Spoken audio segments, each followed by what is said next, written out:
દમણ ખાતેથી ટાટા ડમ્પરમાં ફાલકાના ભાગે ચોરખાનું બનાવી ચોરે છુપેથી સુરત તરફ લઈ જવાતા કિંમત ₹4,44,720 રૂપિયાના વિપુલ પ્રમાણમાં વિદેશી દારૂના જથ્થા સાથે એક ઇસમને ઝડપી પાડતી જિલ્લા લોકલ ક્રાઇમ બ્રાન્ચની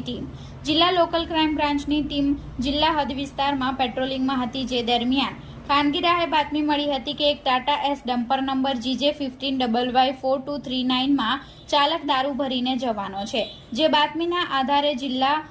લોકલ ક્રાઇમ બ્રાન્ચે સલવા ઓવરબ્રિજ નીચે બસ સ્ટોપ પાસેથી આ ડમ્પરને ઝડપી પાડ્યું હતું, જેમાંથી કુલ 1,680 નંગ વિદેશી દારૂ, જેની કિંમત ₹4,44,720 રૂપિયાનો મુદ્દામાલ કબજે કર્યો હતો. ડમ્પર, દારૂ અને મોબાઈલ મળી કુલ ₹9,45,220 રૂપિયાનો મુદ્દામાલ કબજે લઈ ચાલક શૈલેષભાઈ મંગુભાઈ ગામિતની ધરપકડ કરી પ્રોહિબિશનના કેસમાં સંડોવાયેલા 2 આરોપીને વોન્ટેડ જાહેર કરી પ્રોહિબિશન અંગે ફરિયાદ દાખલ કરી હતી.